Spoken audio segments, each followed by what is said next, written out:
Eh ben, bonjour à tous, merci d'être venus assister à ce talk un peu particulier parce que c'est pas du développement, on va pas faire de code aujourd'hui, on va parler de sound design et de design. Alors je sais pas qui a déjà travaillé un petit peu sur le sound design dans la salle, je sais pas s'il y en a qui ont travaillé. Ok, aucun, ben, c'est parfait. L'idée ici c'est de faire une introduction, ce sera pas extrêmement poussé, l'idée c'est vraiment de vous faire découvrir dans les grandes lignes ce qu'est le sound design et ce qu'est le material sound design aussi en particulier. Avant de parler de material sound design, on va parler de material design. Le material design, il a été introduit en 2014 à la Google I/O justement. Ça ressemble à ça. Vous avez probablement déjà vu un certain nombre d'applications qui ressemblent à ça. Et il se trouve que c'était justement devenu un problème parce qu'il y avait trop d'applications qui ressemblaient exactement à ça. Et pour pallier à ce problème, Google a lancé en 2018 le material theming. L'idée, c'est de pousser un peu les barrières du material design qui était très uniforme pour permettre aux entreprises qui voulaient adopter le material design de faire des choses un petit peu plus personnalisées avec leur propre identité à l'intérieur. Donc l'exemple typique, c'est Google qui a réadapté son propre material design. On le voit par exemple sur ce bouton rond ici. Ils ont rajouté leur propre couleur à l'intérieur, ce qui fait que ça personnalise un petit peu leur design. Donc ça, c'est pour l'histoire du material design pur et dur, graphique. Et puis en 2019, Google a décidé d'annoncer une nouveauté. Le sound design a été intégré au material design. Alors le sound design, je ne sais pas si vous en avez déjà entendu parler, je ne sais pas si vous avez déjà prêté attention au son qui vous entoure, mais il est présent partout. Le sound design, vous le trouvez par exemple dans les applications que vous rencontrez tous les jours. Ça peut être une sonnerie de téléphone, ça peut être une notification. Vous le rencontrez également dans les jingles sonores publicitaires qui vous entourent également tous les jours, à la gare par exemple. Vous l'avez sûrement déjà entendu. Et puis ça peut également être des véhicules qui vous entourent, comme un tram qui passe, avec une cloche. Ça fait partie du sound design. Il faut se dire que pour tous ces sons, il y a des gens en costard qui ont travaillé dans un bureau. Bon, c'est une image, mais en gros, effectivement, il y a des gens qui ont travaillé pour que ces sons correspondent à ce qu'ils veulent faire passer. La cloche du tram, par exemple, elle fait 100 décibels, elle a été travaillée sur cette tonalité parce qu'ils se sont rendus compte que cette tonalité, elle alerte plus les gens, elle est plus efficace. Il y a des villes qui ont fait des essais avec d'autres cloches d'ailleurs également. Et donc, c'est pareil pour le jingle de la SNCF, c'est pareil pour les sons d'application. Nous, aujourd'hui, on va surtout se concentrer sur les sons d'application puisque le material design, il se focus quand même principalement sur les sons qui sont présents dans les applications, les sons de notification. Et on va voir justement les différents types de sons qui composent le sound design. Avant ça, il faut qu'on parle encore d'un petit détail, c'est comment on visualise le son. Parce que le son, on l'entend, mais c'est important quand on fait du design de pouvoir le visualiser. Il y a trois manières en gros de visualiser le design. D'abord, sur la durée. C'est une représentation que vous connaissez principalement tous, c'est-à-dire qu'on va représenter la durée et on va représenter le niveau sonore.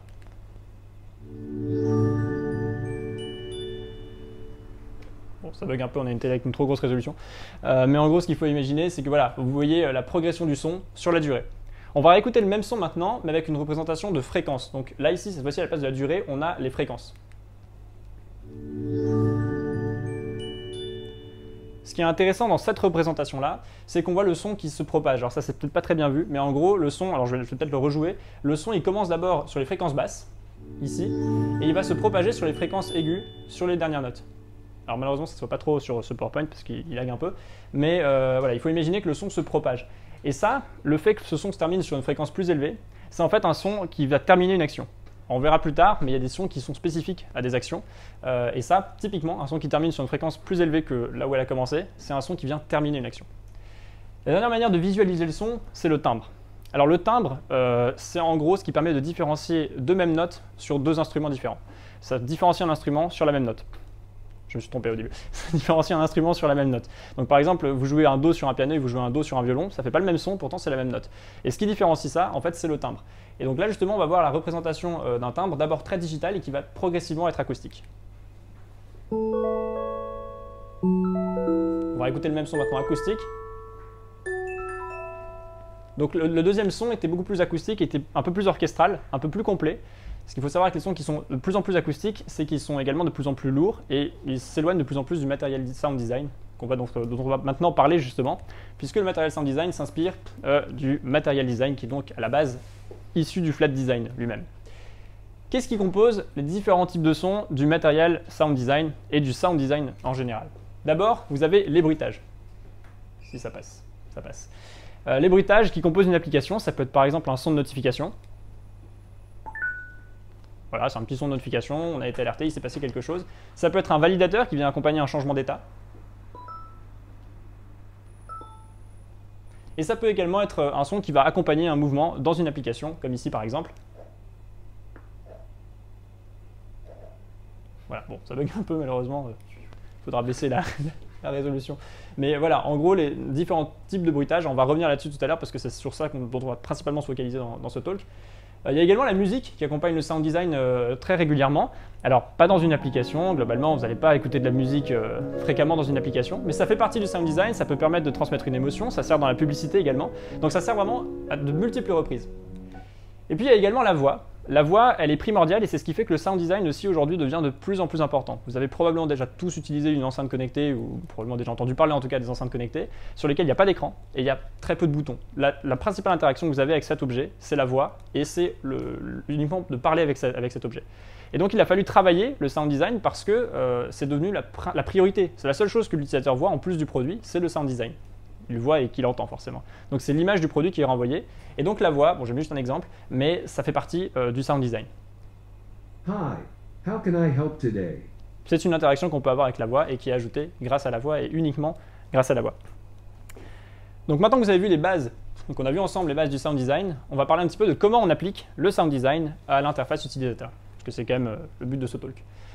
Il y a plusieurs types de sound qu'on peut appliquer sur une interface. D'abord, vous avez les sons de feedback. Donc, c'est les sons de retour, justement, on les a vus tout à l'heure, c'est quand on valide une action, quand on touche quelque chose sur une application, ça peut provoquer un son. Il y a deux types de sons qui peuvent être provoqués dans ces cas-là. Un son qui peut être skeuomorphique et un son abstrait. Alors, je ne sais pas si vous avez déjà entendu parler de skeuomorphisme, mais c'est un son qui est très barbare, mais en fait qui est très simple. L'idée du skeuomorphisme, c'est qu'on va venir chercher un son de la vie réelle et le récupérer dans la vie d'une application. Typiquement, lorsqu'iOS est passé, je crois que c'est à iOS 7, ils sont passés d'une interface en fait skeuomorphique avec skeuomorphique où on avait des représentations réelles, par exemple le dock de l'iPad ou de l'iPhone, c'était une vraie table sur laquelle il y avait des vraies applications qui étaient posées. Et sur le iOS 7, c'est devenu beaucoup plus abstrait puisque cette notion de table a disparu, c'est devenu juste un fond un peu flouté sur le bas de l'écran. Et donc ça, en fait, c'est quand ils sont passés à l'abstrait. Alors comment ça s'applique au son? Eh bien, typiquement sur un verrouillage de cadenas, par exemple, un son skeuomorphique, ça donne ça. C'est un son de cadenas qui se ferme. Et sur un son abstrait, ça donne plutôt ça.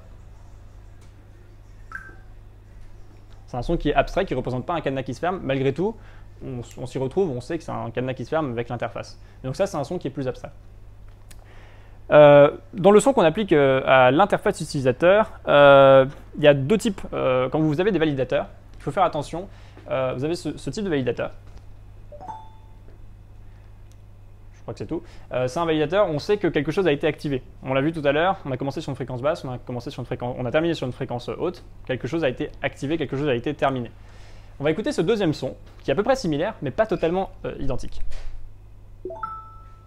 Ce son, il est plus ambigu, parce qu'il y a un problème de clé dedans. C'est-à-dire que vous n'avez pas terminé totalement. Vous allez commencer une action, mais elle n'est pas totalement finie. Il y a quelque chose qui n'est pas totalement fini. Alors c'est très infime hein, comme différence.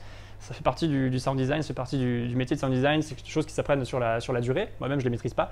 Mais voilà, c'est des choses sur lesquelles il faut faire attention. Il y a des sons qui se terminent mieux que d'autres. Et donc ça, c'est important d'y prêter attention lorsque vous faites du sound design. On va justement voir les différents types de mouvements qu'il y a dans un son. D'abord, vous avez les mouvements ascendants. Un mouvement qui vient donc terminer une action, qui commence et qui va progresser. On a un mouvement descendant, il vient finir une action. Et puis on a les mouvements répétitifs, qui montrent en fait une stagnation finalement. Il n'y a rien qui a vraiment avancé, peut-être il y a eu une erreur, peut-être il y a eu un warning, quelque chose ne s'est pas passé correctement, puisqu'on n'a pas progressé. Et en fait, ça vous le voyez, on l'a entendu avec le son, mais ça se visualise également.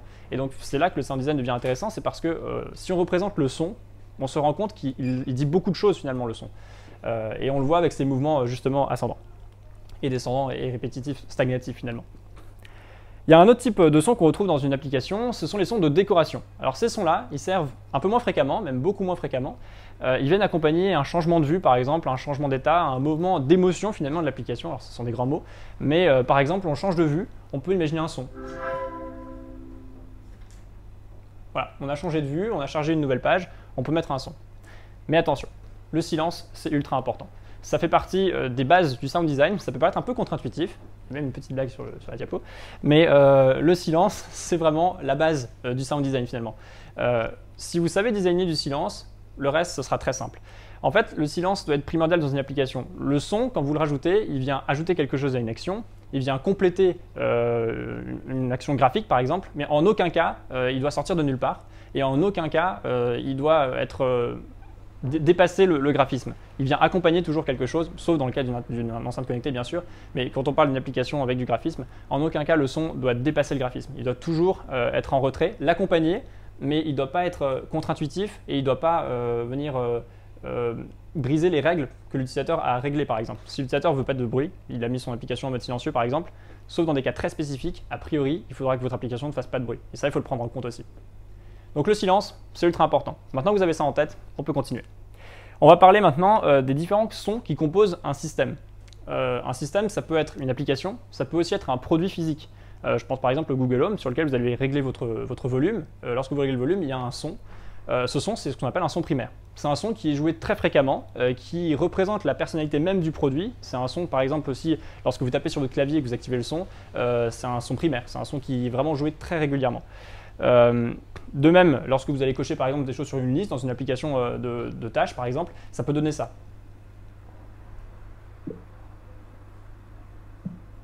Voilà.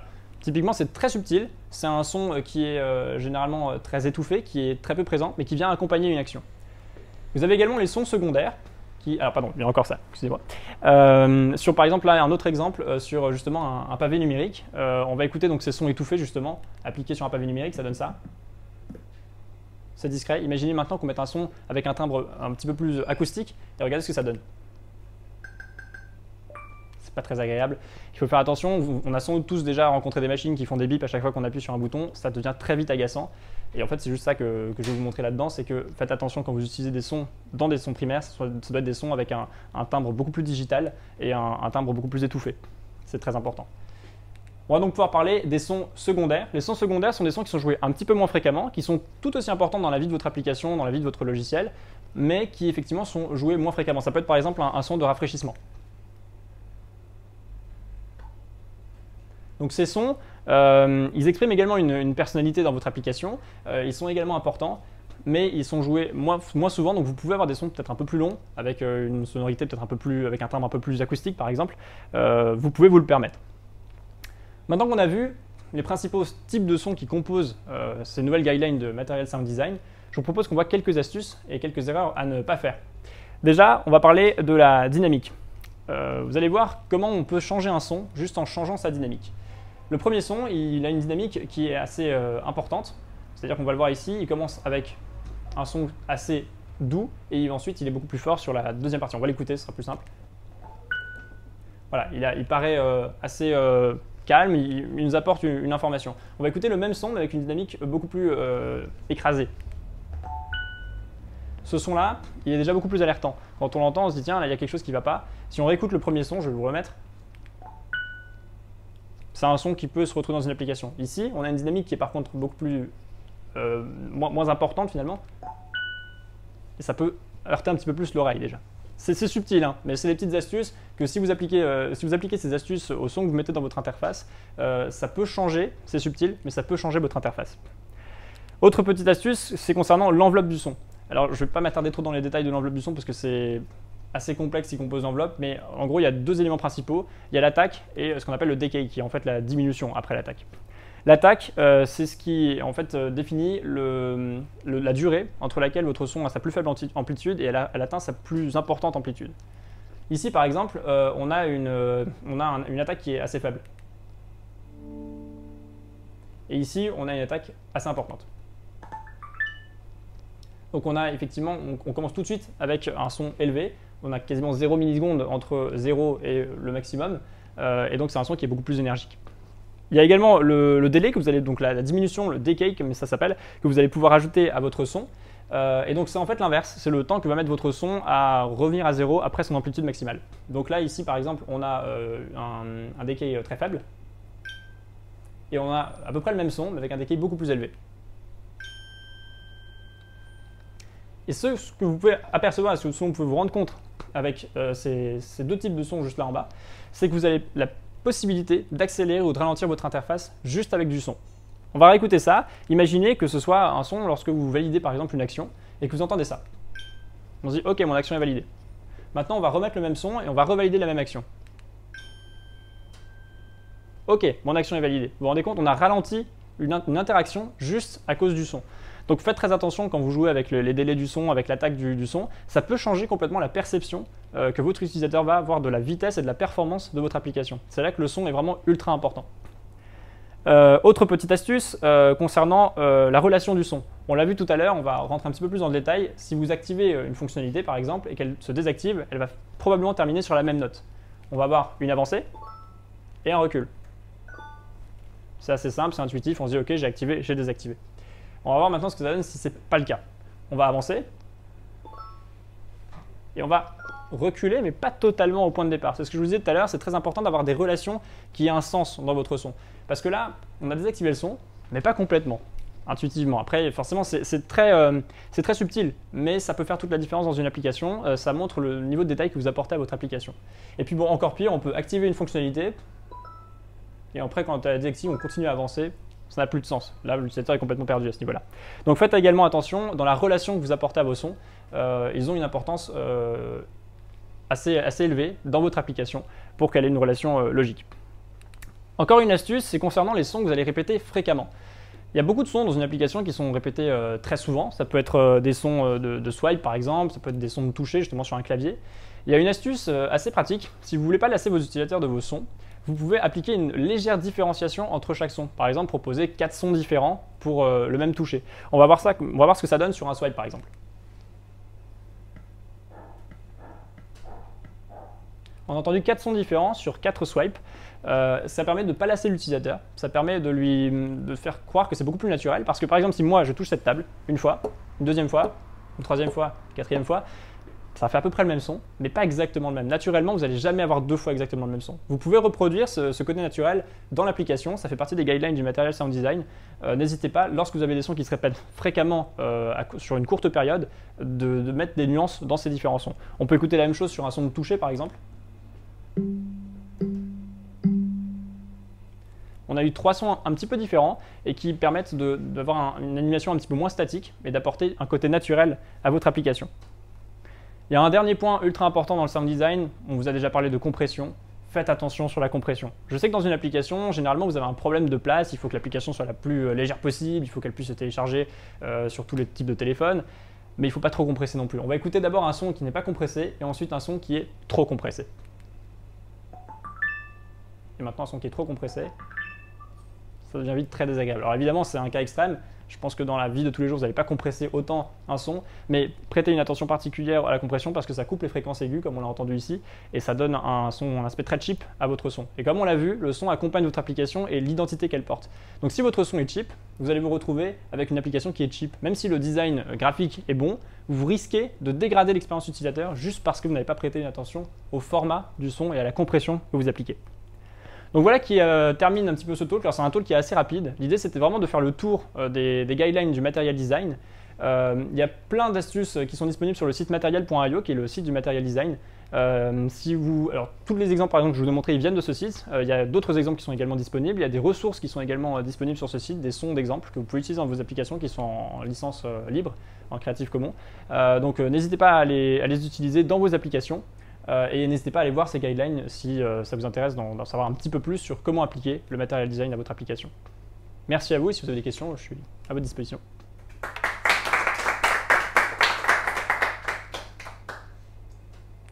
Ouais. J'avais juste une question par rapport aux répétitions. Est-ce qu'on est obligé de mettre plusieurs sons ou on peut jouer un peu avec soit le volume ou… Alors c'est une bonne question. En fait, tu es assez libre de faire ce que tu veux dans l'application. La guideline, lui, elle précise juste que le mieux, c'est de mettre plusieurs sons qui sont légèrement différents.